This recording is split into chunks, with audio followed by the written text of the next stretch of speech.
Bismillahirrahmanirrahim. Elhamdülillahi Rabbil alemin. As-salatu vesselamu ala Rasulihi Muhammedin ve ala alihi ve ashabihi ecmain. Allah Teala'ga hamdu sanalar, maqtovlar bolsun. Peygamberimizge salam salavatlar bolsun.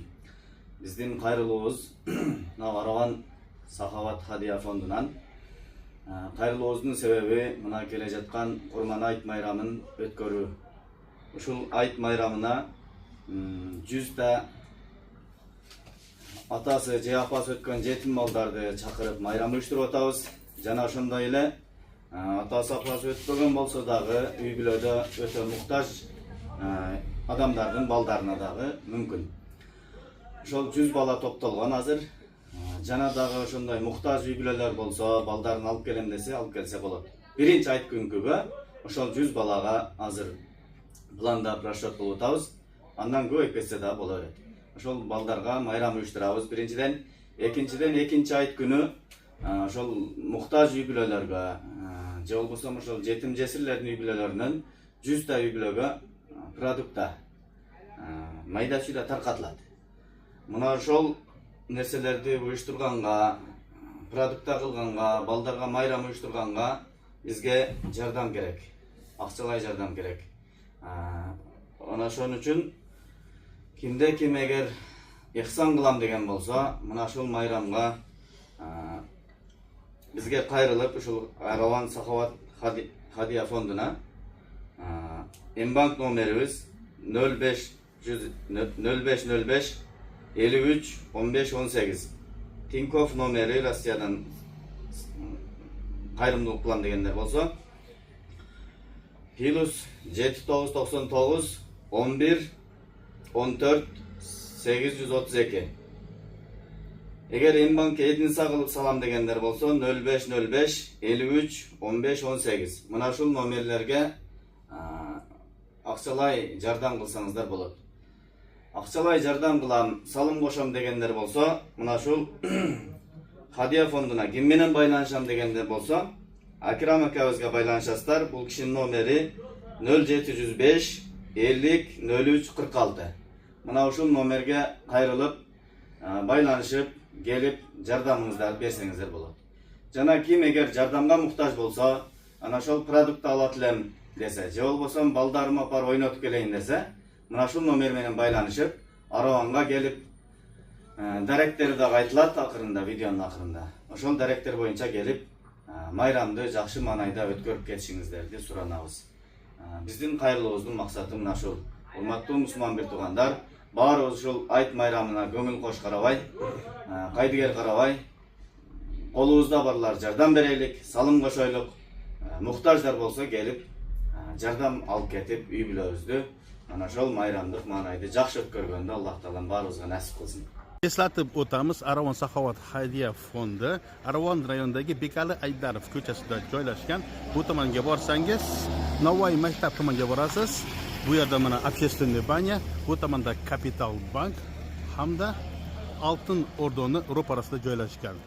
Rayponi chap tomonida joylashgan. Assalomu alaykum va rahmatulloh. Hurmatli mo'min musulmonlar, kelayotgan Qurbon hayiti hammalarga muborak bo'lsin. Alloh taolo kelayotgan Qurbon hayitigacha hammamizni sog' salomat, oilamiz bilan chiroyli yetishlikni nasib qilsin.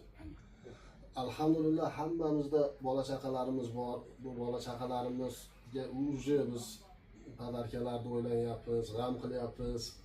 Ba'zi bolalarimiz bizdan so'rayapti, hayitga manaqa olib ber, bunday qilib ber deb.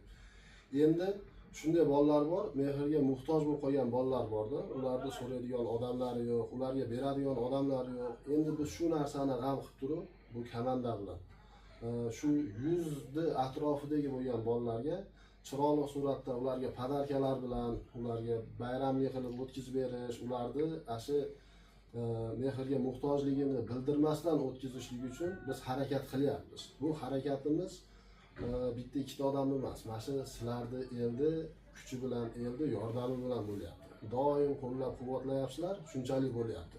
Yana sizlardan so'ralib qolamiz, shu Qurbon hayitiga 2025-yilgi Qurbon hayitiga sizlardan yordam so'rab qolamiz inshaalloh. Xizmat qiladigan xizmat qilsin, moddiy yordam qilaman deganlar, bu akamiz aytgandek, mana M-Bank nomerlar, Tinkoff nomerlarni aytib o'tib ketdi. Agar nalichka berib ketaman deydiganlar bo'lsa, Aravonda sentrida, raypolni oldida Aravon Saxovat hadiya fondini ofisi bor. Doim ochiq turadi. Shu yerga kelib berib ketsanglar ham bo'laveradi. Agar yo'q, menda u narsaga imkoniyat yo'q, lekin shu bolalarga xizmat qilmoqchiman deydiganlar, Qurbon hayiti birinchi kuni jumadan keyin Charboqqa kelib bolalarga xizmat qilib yoki o'zini podarkasini berishligi mumkin. Hech narsa qo'limdan kelmaydi deganlar shu videolarni tarqatishligi mumkin, gruppalarga, boshqalarga jo'natishligi mumkin. U ham qo'limdan kelmaydi deganlar shu xizmat qilayotgan, ehson qilayotgan aka-ukalarimizni haqqiga duo qilib qo'yasizlar. Biz sizlardan shuni so'raymiz. Hammalardan Alloh rozi bo'lsin. Aka-uka birodarlar, inshaalloh bizni bu qayrilishimizga befarq bo'lmaysizlar degan umiddamiz. Himmatinglarni ayamaysizlar degan umiddamiz. Inshaalloh sizlardan katta bir yordamlarni kutib qolamiz. Rahmat hammalarga. Payg'ambarimizdan hadis bor. Munofiq odamdan 3 ta alomati bo'ladi.